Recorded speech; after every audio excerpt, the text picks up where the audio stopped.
Olá, bom dia. Saúdo todos os irmãos com a paz do Senhor Jesus. Algo novo, algo diferente que a gente ainda não tinha experimentado, mas de fato as redes sociais têm sido aí aliadas nesse período de confinamento, nesse período em que a igreja tem aí prudentemente obedecido às recomendações das autoridades. Então, como igreja, nós estamos fazendo a nossa parte, dando o nosso exemplo, mas usando as redes sociais como uma maneira de estarmos juntos, de estarmos aprendendo, de estarmos nos edificando, orando juntos, permanecendo unidos como igreja neste momento, que é um momento de crise, é um momento de angústia, de preocupações. Então, durante estes dias, nós estaremos juntos por meio de vídeos, né? A equipe de pregadores da igreja estará diariamente postando mensagens, meditações. Foi colocado aí para vocês, né, ainda nessa manhã, a programação semanal, que é um pouco diferente nesse período. Então, nós teremos os cultos de quarta e de domingo, transmitidos ao vivo por meio das lives do Facebook. E no restante da semana, nós teremos as meditações para que nós possamos juntos crescer na fé, nos fortalecermos neste período de inseguranças que estamos vivendo. Então acompanhe, siga as redes sociais, Facebook, YouTube. Talvez você não goste muito disso, né? Você não seja aí muito chegado às redes sociais, mas é importante nesse momento que a gente esteja aí nos engajando para que possamos continuar firmes como igreja e de alguma maneira vivermos aí a nossa comunhão. Então eu quero compartilhar com vocês no dia de hoje uma palavra que se encontra lá no livro aos Romanos, Romanos capítulo 5, nos versículos de 1 até 5. Então eu vou ler estes versículos para você. E diz assim a palavra do Senhor: Justificados, pois, mediante a fé, temos paz com Deus por meio de nosso Senhor Jesus Cristo, por intermédio de quem obtivemos igualmente acesso pela fé a esta graça na qual estamos firmes e gloriamo-nos na esperança da glória de Deus. E não somente isto, mas também nos gloriamos nas próprias tribulações, sabendo que a tribulação produz perseverança, e a perseverança, experiência, e a experiência, esperança. Ora, a esperança não confunde, porque o amor de Deus é derramado em nosso coração pelo Espírito Santo que nos foi outorgado. Até aqui.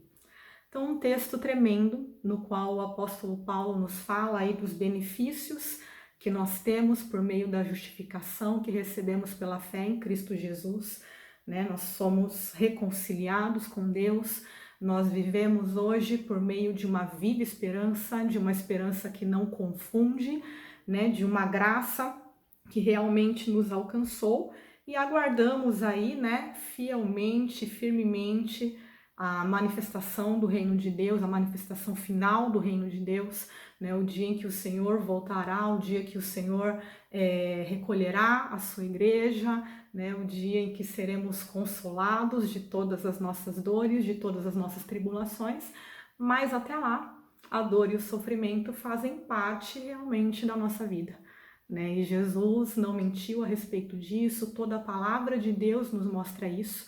Se você olhar lá no livro de Tiago, né? No seu capítulo 1, ele vai falar exatamente isso. Inclusive, nós devemos nos gloriar nas tribulações, sabendo que ela tem um efeito pedagógico, como também é colocado nesse texto, ela produz em nós frutos. Então, momentos como esses, momentos de tribulação, momentos de sofrimento, de privações, eles são pedagógicos, né? E o próprio Senhor Jesus Cristo veio ao mundo como servo sofredor, né? Nós estamos aí neste período que antecede a Páscoa, nós não podemos nos esquecer disso e lembrarmos que Jesus foi o servo sofredor. Ele veio ao mundo e ele sofreu para nos dar vitória, para nos conquistar essa viva esperança que o apóstolo Paulo está dizendo aqui, essa esperança pela qual nós podemos esperar com certeza, com firmeza, sem medo, né? Porque de fato o amor de Deus é derramado nos nossos corações, é uma esperança que não confunde, mesmo nos momentos mais sombrios, mesmo nos momentos mais difíceis. Creio que para nós, para muitos de nós, um período como esse seja algo novo. Eu nunca havia experimentado algo assim, mas vale lembrar que ao longo de toda a história, a igreja, né, os cristãos experimentaram muitos momentos difíceis, momentos de perseguição, doenças, pestes, guerras, né, e situações difíceis, situações de privações. Talvez para nós seja uma novidade, né, momentos assim, mas em cada uma delas nós podemos tirar aí proveito, nós podemos ter experiência, aprendizado, e creio que é isso que Deus quer nos mostrar estes dias, né? Vocês têm visto aí muitas postagens, inclusive, a respeito disso, porque em momentos como esses nós aprendemos a valorizar aquilo que não valorizávamos e de repente ter um olhar a respeito daquilo que nós não estávamos percebendo. Então, muitas pessoas estão aí redescobrindo o seu tempo em família, o prazer de ler um livro, de estar em casa com seus filhos, de poder passar mais tempo juntos. Então, aprendizados, né? Até mesmo o culto doméstico como algo que tem sido aí retomado em muitos lares, né? Então, as pessoas têm aprendido aí a olhar aquilo que elas não estavam valorizando, que estava sendo sufocado por meio das nossas rotinas, que são realmente sufocantes. Mas também nós podemos aprender a valorizar aquilo que é ordinário, aquilo que é comum e que muitas vezes nós transformamos como algo simplesmente rotineiro, enfadonho, e nos esquecemos que Deus está presente naquilo que é ordinário, naquilo que é comum, naquilo que é rotineiro, que há uma beleza nisso, né? Em sairmos para trabalhar, em fazermos os nossos afazeres diários. Muitos estão privados disso e estão sentindo falta, né, de poder sair, de poder estar juntos, de poder fazer uma visita, e até mesmo, e talvez principalmente, seja o tempo para nós valorizarmos a importância do culto público, de estarmos juntos.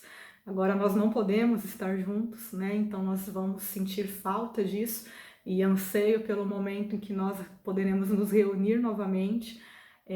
Mas talvez alguns que estivessem aí cansados, aí enfadados realmente do culto, poxa, toda semana igual, todo domingo tem que estar lá, e agora é um período onde nós sentiremos falta disso, sentiremos falta dessa comunhão, né? Estamos aí dando alternativas, né, como nós dissemos aí no começo, por meio dos vídeos, das redes sociais, mas não é a mesma coisa, é claro.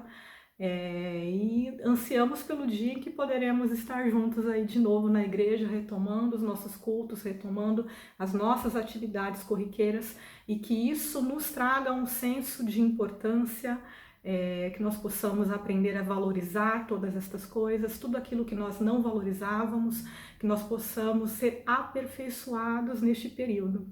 Nós possamos ser aperfeiçoados por meio das tribulações, por meio das provações, que elas produzam em nós, como disse aqui o apóstolo Paulo, a perseverança. Nós somos um povo que persevera, não importa o que aconteça, nós perseveramos, que produz em nós experiência, então nós sairemos mais fortes de todo esse período, de todo esse processo, e que nos fortalece uma viva esperança.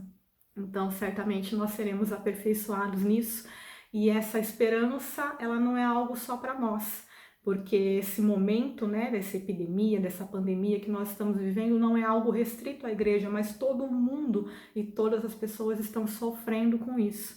E nós somos portadores desta viva esperança, dessa esperança que não confunde. Então, que esse também seja um momento de aprendizado e um momento de colocar em prática o chamado que Deus nos tem dado. Talvez você possa ser bênção, muito provavelmente, na vida de algum familiar, vizinho, amigo, conhecido, trazendo essa viva esperança, essa esperança que não confunde, sobre a qual nós estamos alicerçados, e que nós possamos, como foi dito ali no domingo, aliás, no culto de quarta-feira, né, a palavra em Filipenses, capítulo 11, onde o apóstolo Paulo ele vai dizer que ele aprendeu a estar contente em toda e qualquer situação. Não é algo que nasceu com ele, não é algo que nasce com a gente, mas é um processo de aprendizado, é um processo de experiência de vida, e o apóstolo Paulo ele declara: eu aprendi a estar contente em toda e qualquer situação. Que nós possamos aprender neste período a nos contentarmos em Deus, a nos fortalecermos nessa esperança, a tirarmos todas as lições, né? Revermos nossos conceitos, revermos aí realmente tudo aquilo que temos feito ou não feito, e que possamos sair fortalecidos e fortalecer a outros, porque é para isso que a igreja foi chamada, para ser luz e portadora desta viva esperança. Que Deus abençoe vocês. Quero aqui lembrar os pedidos de oração. Todos os dias a gente tem se falado aí pelo WhatsApp, e eu sei que há muitos irmãos preocupados com a questão aí da exposição à doença, há irmãos que ainda têm que trabalhar, né, ainda precisam aí pegar transporte público. Nós temos irmãos em nosso meio que são funcionários da área da saúde e que estão aí na linha de frente, estão aí expostos. Nós temos os nossos irmãos idosos de mais idades que já têm os seus problemas de saúde e que agora estão expostos a um novo risco. Então, muitos estão preocupados, nós estamos aí realmente orando uns pelos outros, e que nós possamos continuar firmes neste propósito, unidos numa só fé, num só espírito, como é da vontade do Senhor. Então vamos orar, quero orar com você para a gente encerrar esse período. Feche seus olhos e fale com Deus neste momento. Senhor, nós te agradecemos pela tua bondade, pela tua fidelidade, acima de tudo pela tua soberania, porque sabemos que nada foge do teu controle, e que mesmo nos períodos difíceis, que mesmo nos períodos de lutas, de dificuldades, como nós estamos vivendo agora, de tantas incertezas, de tantas ansiedades, medos e angústias, nós sabemos que o Senhor é Rei, que Tu reinas sobre todas as coisas, sobre toda a realidade, e que todo sofrimento tem propósito. Nós estamos aqui, Senhor, para Te louvar, para Te adorar, e eu quero pedir, Senhor, por cada um dos meus irmãos, por cada um de nós, Pai, que tem estado aí aflito, em especial por aqueles que ainda precisam trabalhar, que ainda estão aí se expondo, por aqueles, ó Deus, que terão suas finanças prejudicadas, Pai, neste período, um período aí acompanhado de uma crise econômica. Que o Senhor nos guarde, que o Senhor nos sustente com a sua poderosa mão, e que o Senhor firme em nossos corações a viva esperança que nos foi conquistada em Cristo Jesus. Esse é o nosso desejo, a nossa oração, e é em nome do Senhor Jesus que nós oramos. Amém. Então até amanhã. Amanhã às 18 horas teremos o culto transmitido ao vivo pelo Facebook, e Deus abençoe os irmãos. Amém.